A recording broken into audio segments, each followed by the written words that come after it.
Dear listeners, welcome to my channel অদ্বিতীয়া। আজকে যে টপিকটা নিয়ে আলোচনা করব সেটা হচ্ছে বিজ্ঞান ও দর্শনের আলোকে কোরআন।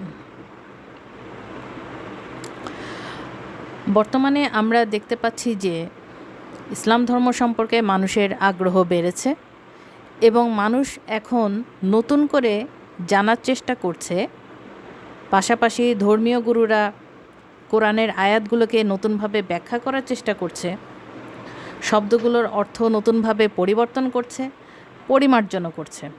এবং উল্লেখযোগ্য বিষয় যে কোরআনের আয়াতগুলোকে বিজ্ঞান ও দর্শন দিয়ে বিচার বিবেচনা করার প্রয়াস চালাচ্ছে।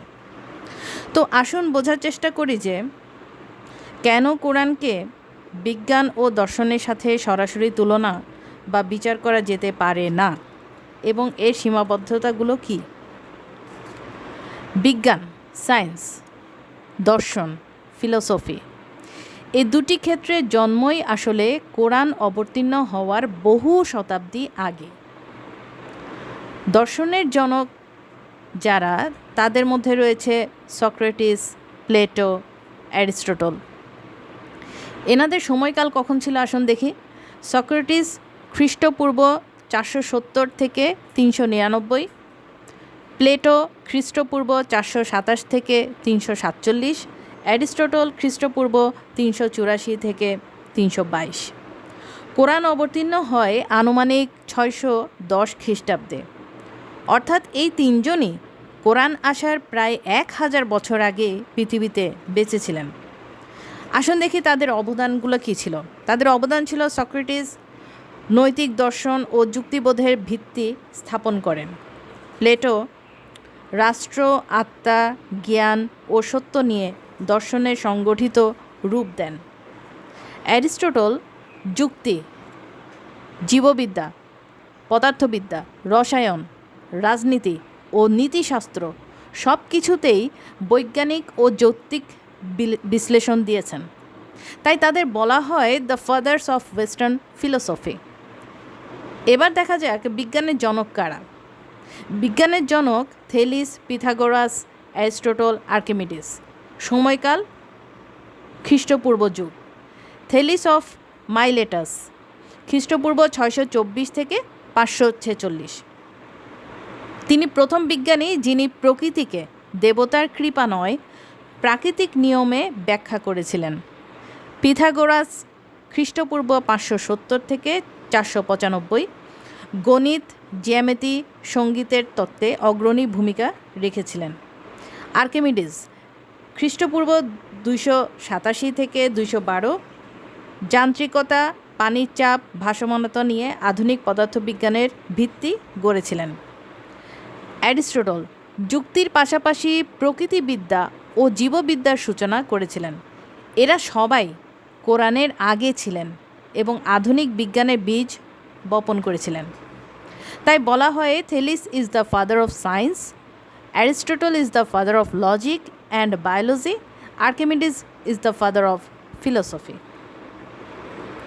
এবার আসুন দেখা যাক অন্যান্য সভ্যতা কাদের দ্বারা, যেখানে বিজ্ঞান ও দর্শন বিকশিত হয়েছিল কোরআনের আগেই। ভারতীয় সভ্যতা আর্যভট্ট, কৌটিল্য, চরক, সুশ্রুত যারা নিয়ে এসেছিলেন গণিত, চিকিৎসা, ন্যায়শাস্ত্র, দর্শন। চীনা সভ্যতা কনফুসিয়াস, লাওৎসে যাদের দ্বারা নৈতিক ও সামাজিক দর্শন এসেছিল। মিশর ও ব্যাবিলন জ্যোতির্বিদ্যা, গণিত, চিকিৎসা, স্থাপত্য শিল্প। সব মিলিয়ে মানব সভ্যতার বিজ্ঞান, যুক্তি ও দর্শনের ভিত্তি কোরআনে প্রায় 1000 বছর আগেই তৈরি হয়েছিল। আসুন আরও পরিষ্কার করে দেখি তাহলে। দর্শনের জনক ছিল সক্রেটিস, প্লেটো, অ্যারিস্টটল। সময়কাল ছিল 470 থেকে 322। এসেছিল কখন? কোরআনের আগেই। বিজ্ঞান থেলিস, পিথাগোরাস, আর্কিমিডিস যাদের সময়কাল ছিল 624 থেকে 212। এসেছিল কখন? কোরআনের আগেই। যুক্তিবিদ্যা অ্যারিস্টটল, তার সময়কাল ছিল 384 থেকে 322, এসেছিল কখন? কোরআনের আগেই। ক্ষেত্র চিকিৎসা, হিপোক্রেটিস, সময়কাল 460 থেকে 370, এসেছিল কোরআনের আগেই। গণিত, পিথাগোরাস, ইউক্লিড, সময়কাল খ্রিস্টপূর্ব 300, তাও এসেছিল কোরআনের আগেই। তাহলে মূল সত্যটা কোথায়? মূল সত্য হচ্ছে বিজ্ঞান ও দর্শন আল্লাহর সৃষ্টি নয়, এগুলো মানুষের সৃষ্টি। এগুলো এসেছে মানুষের চিন্তা, পর্যবেক্ষণ, প্রশ্ন ও যুক্তি প্রয়োগের ক্ষমতা থেকে, যা মানুষ নিজেই ব্যবহার করে প্রকৃতি ও বাস্তবতাকে বোঝার জন্য। তাহলে এখন প্রশ্নটা দাঁড়ায়, যদি বিজ্ঞান ও দর্শন মানুষের বুদ্ধি থেকে উদ্বুদ্ধ হয়, তাহলে কোরআনের কথাগুলোকে ওই মানবিক শাখার সঙ্গে মিলিয়ে বৈজ্ঞানিক বা দার্শনিক প্রমাণ হিসেবে দেখানোর চেষ্টা যুক্তিগতভাবে খাপ খায় কি? আর একটু সহজ করে বোঝার চেষ্টা করি। বিজ্ঞান হচ্ছে প্রমাণ ও পর্যবেক্ষণ, আর কোরআন হচ্ছে বিশ্বাস ও আনুগত্য। এই দুইটার পদ্ধতি সম্পূর্ণ আলাদা। একটিকে প্রশ্ন করা বাধ্যতামূলক, অর্থাৎ বিজ্ঞানকে প্রশ্ন করা বাধ্যতামূলক, আর অন্যদিকে আপনি কোরআনকে বা ধর্মকে প্রশ্ন করবেন সেটা সম্পূর্ণভাবে নিষিদ্ধ। দর্শন হচ্ছে সত্য খোঁজার স্বাধীন অনুসন্ধান। কোরআন হচ্ছে সত্য ঘোষণাই করে দেয়, এটাই চূড়ান্ত সত্য। তাই কোরআন কখনোই দর্শন হতে পারে না, বরং দর্শনের বিপরীত অবস্থানে দাঁড়িয়ে আছে কোরআন। বিজ্ঞান ও দর্শনের উৎস মানুষের যুক্তি, কিন্তু ধর্ম দাবি করে সব জ্ঞানের উৎস আল্লাহ। অর্থাৎ এই দুটো ধারণার শিকড়ই হচ্ছে আলাদা জায়গায়। কোরআনের আয়াতকে বিজ্ঞান বা দর্শনের সঙ্গে জোড়া লাগানো মানেই হচ্ছে ধর্মীয় বিশ্বাসকে মানবিক চিন্তার ফলাফলের সঙ্গে কৃত্রিমভাবে সামঞ্জস্য দেখানো, যা বাস্তবে দুটি আলাদা জগতের কথা। একদিকে হচ্ছে বিশ্বাস আর অন্যদিকে হচ্ছে প্রমাণ। তাহলে এবার বলা যায় যে কোরআনের বিষয়গুলোকে